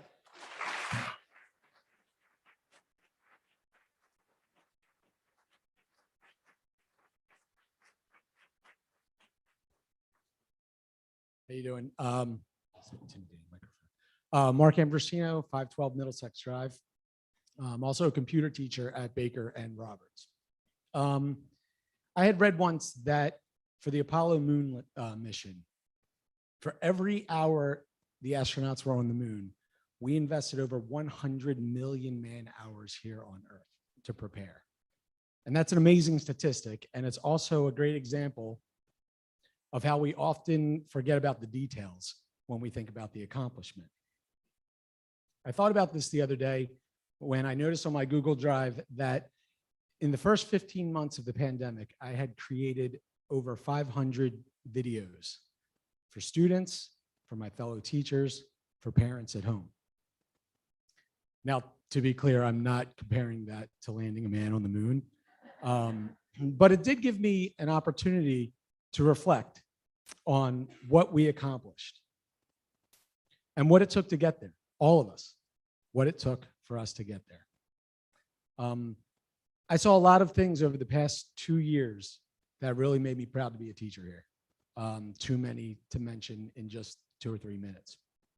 But I think a lot about my elementary colleagues who, prior to this pandemic, used technology in the classroom a little bit, an appropriate amount, but then were suddenly told they could use nothing but technology. They were given this news on a Monday and were delivering instruction virtually on Tuesday. The entire manner in which they were expected to execute their job completely changed in 24 hours, literally. I remember that Monday very clearly. Everybody came in, put their head down, rolled up their sleeves, and got to work. They received very little training and had almost no time. But they had this thing that they had to figure out how to do. And they had to continue to figure out how to do this every day, change after change, for 2 years. They were building the plane while flying it every day, but that plane continued to fly. Now things are getting back to normal now, and it's great. The kids are back in the building. They're learning their fractions, their adjectives, their water cycle, and it's great. And we have a tendency, when things get back to normal, to just put the past behind us and move on. But I think it's important that we think about that past. And we have some pride in what we did. Because I know I have pride in what we did. I'm going to close, all of us actually, and that's all, the entire district. We should take pride in what we did and think about what it took to get there. I'm a bit of a space nerd in case you didn't notice. So I'm going to close with one last thought. On the Apollo 13 mission, when 3 astronauts were stuck in space and they were struggling to get home, somebody asked Gene Kranz, who was the NASA flight director, if he thought this was going to be NASA's darkest moment. And he knew the team he had around him. He knew what they were capable of doing. He knew how much they prepared. He knew how much they were dedicated to this mission. And he said, no, actually, I believe this will be our finest hour. And it was. Thank you.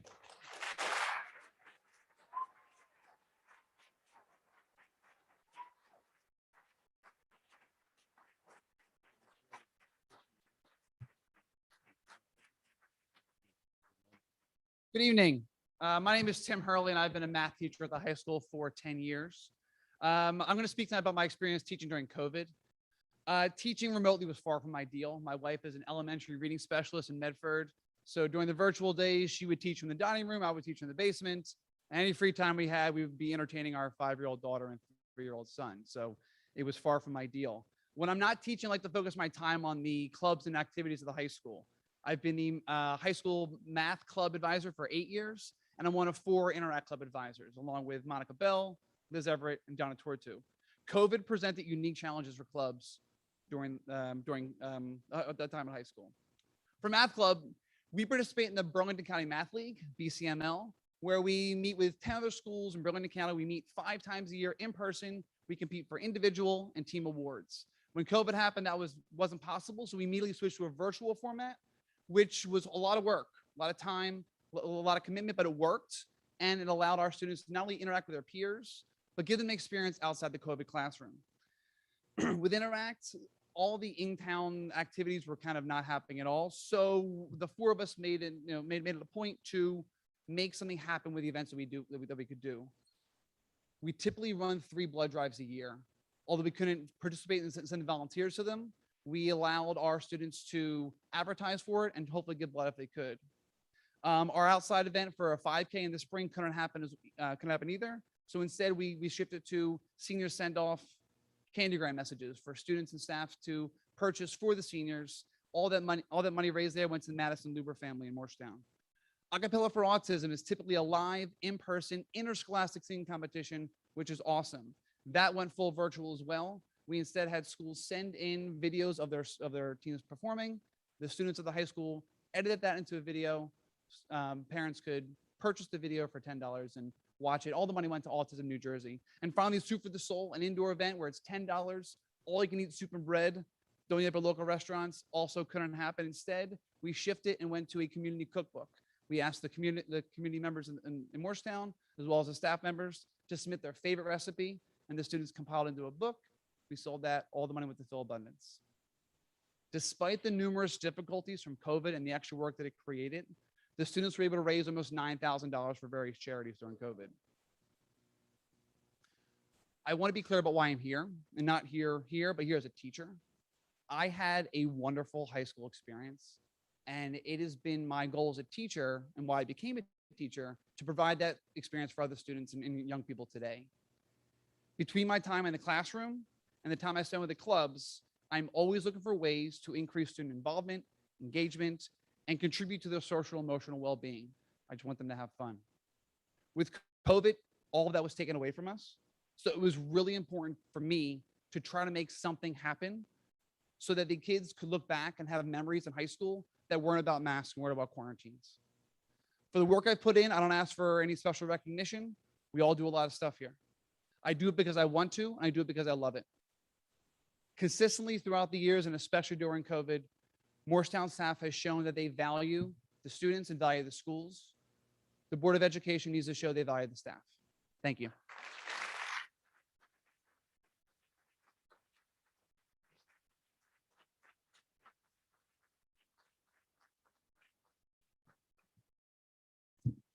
Good evening. My name is Norma Towns Gonzalez. I've had the privilege of working with the children of this community and with the talented, dedicated staff at South Valley for over 20 years. I am proud to be a paraprofessional who works with an amazing 3rd grade team, and we help to ensure the success of our children. Here in Morristown, we have high standards for our students. I do, you do, and the parents do. The parents of Morristown moved to this community because they value a high quality, individualized education for their children. To continue to provide a high quality education for the children in this district, it's important to maintain all of the integrants that have kept the Morristown School District at the top of the rankings in education. It is essential to invest in experienced, high quality paraprofessionals. Your para staff are highly trained professionals with college degrees, certifications, and have years of professional development that were investments by this district. We provide a safe and secure learning environment for your children. We have an integral knowledge of our students, our teachers, and our schools from our years of experience. We work collaboratively with our staff, our administration, and with each other. We are responsible for the instructional support of the students in their academic progress.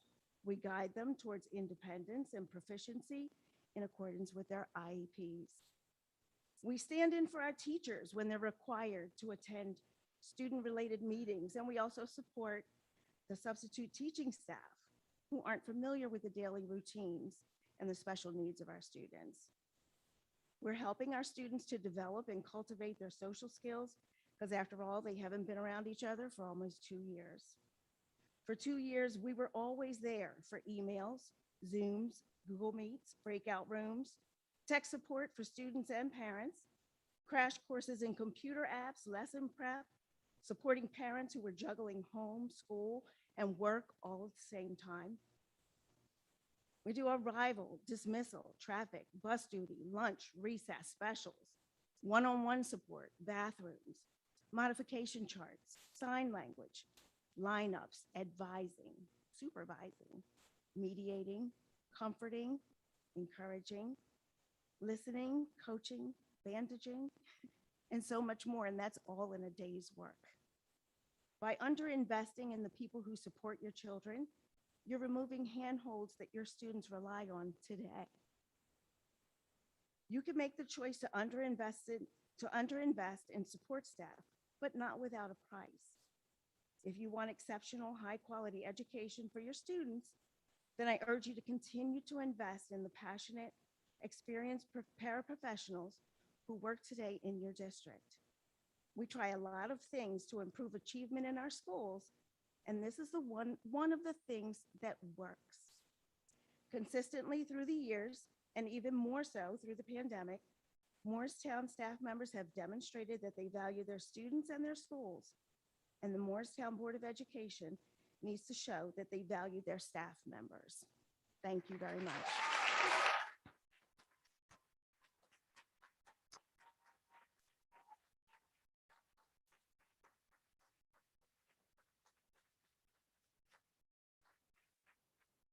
Good evening. My name is Kelly Gartland. This is my 14th year teaching in Morristown, and I teach ceramics and sculpture at the high school.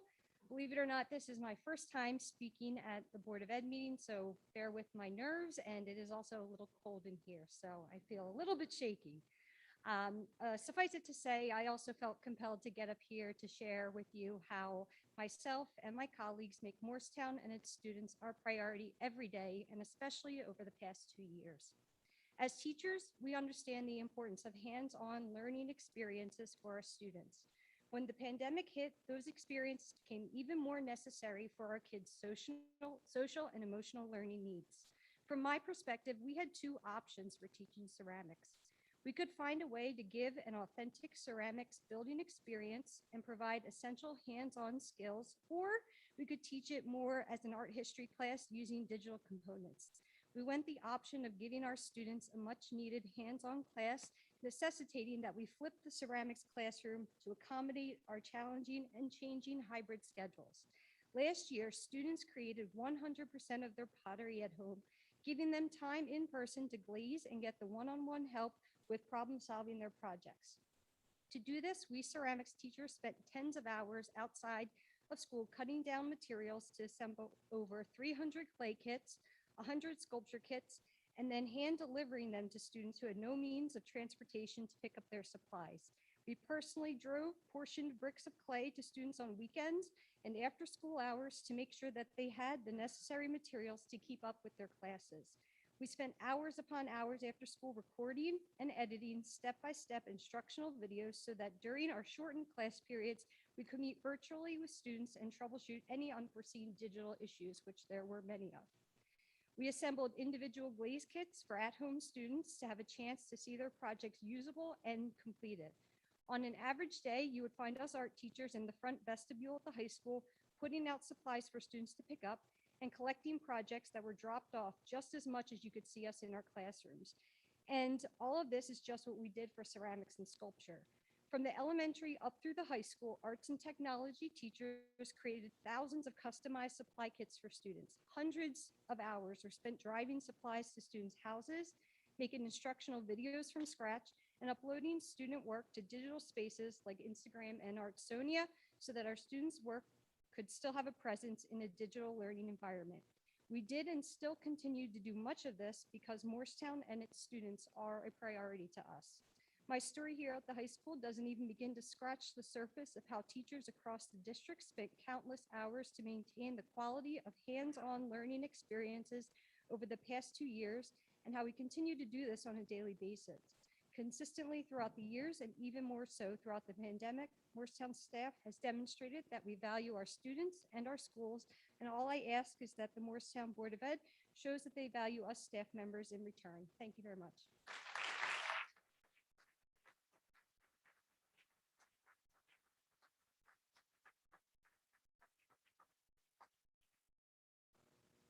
Good evening. I'm Dr. Tracy Panetti, AP Biology and Honors Biology teacher at the high school. The past 2 years have been very challenging for me as a teacher. My craft is to interact with students and provide stimulating lessons, activities, and science labs. During the past 2 years of COVID restrictions with hybrid learning and social distancing, the most meaningful activities have been very limited. And I am very happy that we're almost back to normal. The struggle of the past 2 years have been very real for both myself and my students. Knowing that students are getting it is what truly fuels me on the bad days and provides the motivation to keep working harder. The appreciation of my efforts as a teacher from community members and my supervisor has kept me going. And most recently, our staff at Morristown received a letter from Mr. Volpe on March 17th, and I would like to read that for you now. 2 years ago today, I started my first day of, quote, virtual work, a situation that was only supposed to last 2 weeks. 2 years ago today, you did the same thing. 2 years ago today, quote, learning loss started for some of our students. 2 years ago today, teaching didn't feel like teaching anymore, and has only started feeling like what a profession used to be in small glimpses here and there. 2 years ago today, you started working harder than you ever have had before, and that continues to this day. Let me repeat that. 2 years ago, you started working harder than you ever had before, and that continues to this day. 2 years ago today, your world and the world of our students changed in ways we couldn't imagine. 2 years later, we are picking up the pieces together. I may not know you personally yet, but I know what you've been through. I also know what students have been through. And there's only one reason they're coming out on the other side of these times with any small degree of normalcy. You. You have made that difference. You have extended yourself. You have put students' needs before your own. And if that isn't the most noble of things that a person could have done over the past 2 years, I don't know what is. Thank you for all you do each and every day. Mr. Michael Volpe, Superintendent. The next day after I received this email, I was greeted at the high school with a gift from Home and School. It included green bees for St. Patrick's Day, a gift card, and a note that said, "We're so lucky to have teachers and staff like you. Thank you." And that really made my day. I actually sent a picture home to my husband. And then the same day, I also received a note, and it was from the MEA, that an impasse in negotiations had been reached, and both parties were filing jointly for mediation. I was in disbelief after all of our hard work that had just been recognized by our new superintendent. I'm asking the Board of Education to please show us the appreciation that we deserve and settle a fair contract. I appeal to each of you to take into consideration the extra efforts that teachers have made so that we can settle the contract. We would really like to get back to the business and focus on putting the pieces back together for our children. Thank you.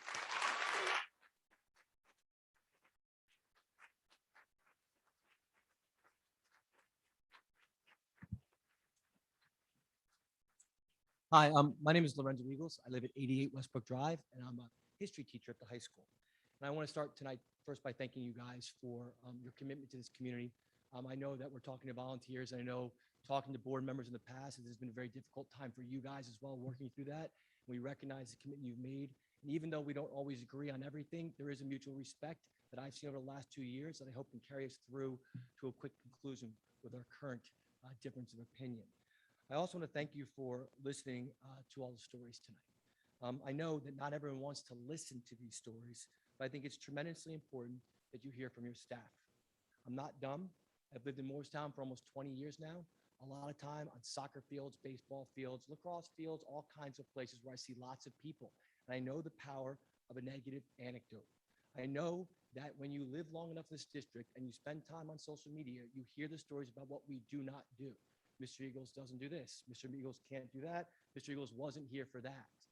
I hope today you realize that these stories show the exact opposite. Today you heard 12, 13 people from the staff share positive anecdotes, stories that show our passion as a teaching staff, as a teaching and learning community. They show our commitment, they show our value. And if you really want to make a long meeting, we probably could have every single person in this room stand up to share their stories too, because they all did the same things. We may not be perfect, who over the last 2 years was, but we did our best. If you ask me, these stories were amazing. They put smiles on my faces. They remind me of why I love working in this district. Okay, it was laudable and no doubt eminently valuable. Crazy thing is, I think you all know that. After all, most of you have been right there with us along the way for this. You were here that summer 2 summers ago when we worked through the summer trying to figure out how the heck we were going to have virtual school, okay, in the middle of a pandemic. You were with us all the way up through to this year when we came back bug-eyed in cafeterias full of kids with masks off and in classrooms with masks on, trying to navigate the craziness of the entire situation. Each time we shifted plans, we changed things. I felt confident and comfortable knowing that we were working hand in hand with the Board of Education to solve what I thought, what I know was the greatest crisis that I had experienced in my teaching career, and I think our community has gone through in a good long time as well. Of course, you praised us all the time for that. I thank you for sharing Dr. Volpe's wonderful email, which did inspire all of us. But I got personal videos from half of you, okay, praising us too for all that we did. Each and every one of you showed us, okay, your appreciation and your thanks as we went through everything that happened here. Even last year in the crazy mayhem of the spring, when parents got up and talked, they were generally thankful for the effort that we as staff put in, okay, to our jobs. I think it's really important that you as a board understand, okay, why and how that's affected us. Tracy did a great job summing it up. I probably could sit down, but I will admit as well that I was surprised when I first heard that we reached an impasse as well. Okay, I'll admit that when I started talking to people in the hallways and we've all had these conversations, we collectively, okay, were taken aback by the fact that we couldn't fix this. And in conversation after conversation, people expressed to me their shock, their sadness that negotiations have come to this point. They said things like, don't they know what we've done? Don't they know that teachers are tired, burned out, that people are leaving this profession more than coming into this profession? Don't they know that all around, even in places like Medford, okay, they're coming to amicable and positive solutions to contract negotiations, okay? Don't they know that what we want more than anything to do is help pick up the pieces, okay, and move forward with our students to do a bigger and better year? And President Weeks, I appreciate your opening comments, but you know that actions speak so much louder than words. And if you really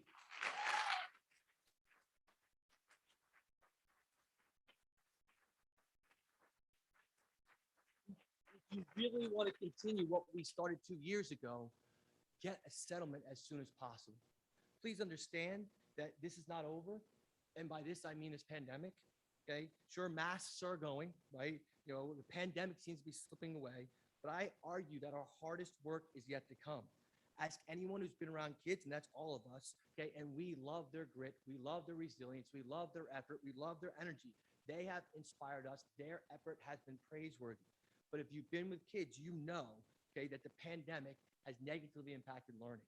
You know that now more than ever, we need to make sure that our spring and our summer and next fall is all hands on deck, fully committed like we were 2 summers ago to make this place this coming year the best year they can possibly be. And I hate to say it, as much as I love this shirt, okay, this kills that vibe. This makes every single one, every minute I spend in this shirt is a minute that I am not preparing and planning to make myself the best teacher I can be for those kids next fall. And so while we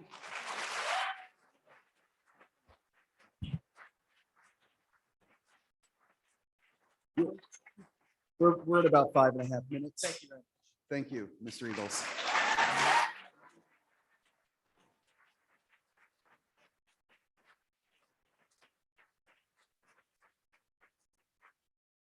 Okay, we are still in the public comment session for the budget.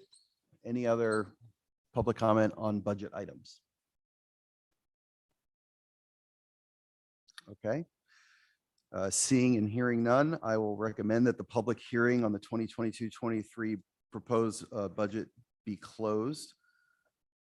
May I have a motion for that? In a second? Okay. Any comments, discussions before we take a vote? Okay. Can we have a vote then? All in favor? This one, it doesn't say roll call, but yeah, this isn't the approval. This is the public comment. Yeah. Okay. So closing public comment, all in favor? Any opposed? Abstentions? I voted for it. Okay, public comment on the budget portion is closed. So now we'll move on to the adoption of the final budget for 2022-23. So it's all stated here. May I have a motion to approve the budget as noted here in the agenda? I'll take that motion now. Second? Okay. All in favor and yes, okay. Let's do a roll call vote, please.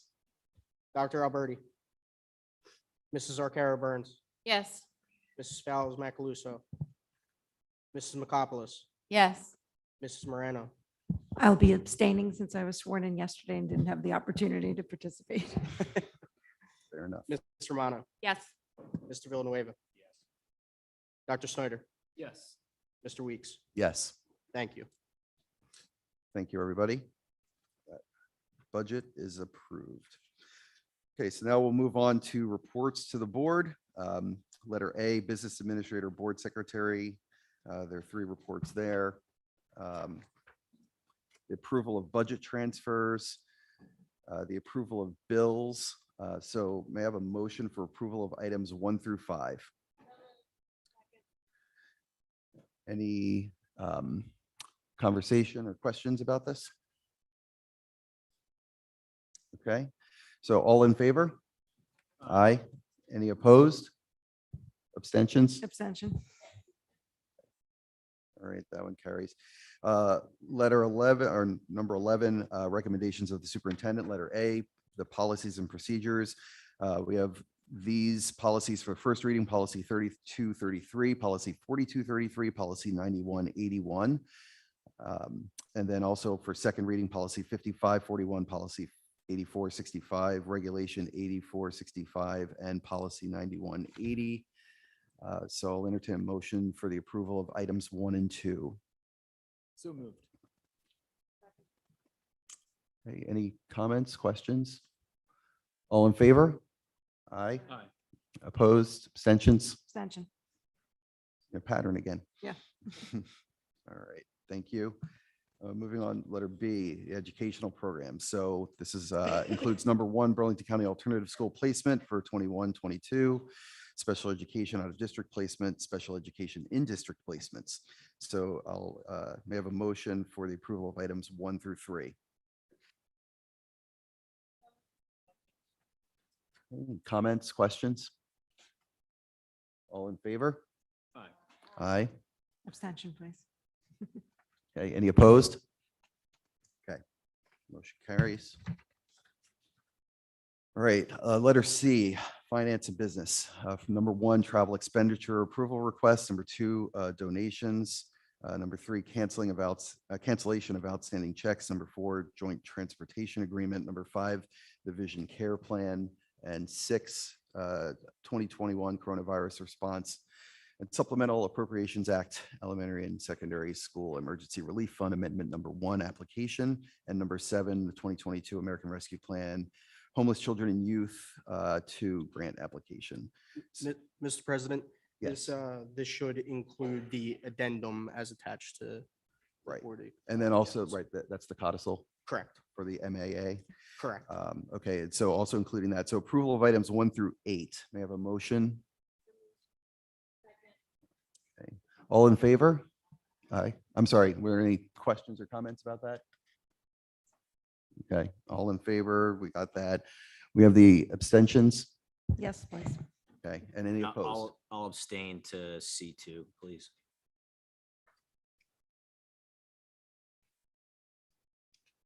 All right, moving on. We have letter D, employee relations. The appointments, number 1, resignations, number 2, changes of position, hours, start date, leaves of absence, extension of contract, substitutes, athletics co-curricular clubs, certificated non-tenure staff reappointments, and certificated staff reappointments. And number 9 there, that's as amended in executive. So I'll entertain a motion for items 1 through 9. So moved. Okay, thank you. Any comments, questions? All right, all in favor?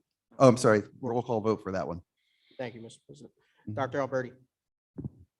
Mrs. Arcaro Burns, Yes. Mrs. Fallows Macaluso, Mrs. McCopolis, Yes. Mrs. Morano, Abstention, please. Ms. Romano, Yes. Mr. Villanueva, Yes. Dr. Snyder, Yes. Mr. Weeks. Yes, Thank you. thank you, everyone. So 12, suspensions. Letter A, suspensions. B, superintendent's HIB report, as discussed in last month's executive. So I have a motion for these items, please. So moved. Any questions, comments? All in favor? Aye. Aye. Any opposed? And one Abstain- abstention. Abstention. I got you. Sorry. No worries. All right. Number 13 is informational only with the enrollment information. Is there any old business? Okay, hearing none, moving on. Any new business? All right, now we are back to our third and final open public comment. I have a motion to enter public comment. So moved. All in favor? Aye. Aye. Any opposed? Abstentions? All right. So please, again, come to the mic. This is for non-agenda items. Please come to the mic, name, address. Okay. All right. Going once, twice. All right. May I entertain a motion to close public comment? So moved. All right. All in favor? Aye. Any opposed? Abstentions? All right. Public comment is closed. I'll entertain a motion for adjournment. So moved. Not all at once. Second. Okay. All right. All in favor? All right. Aye. Thank you, everybody. Get home safely, please.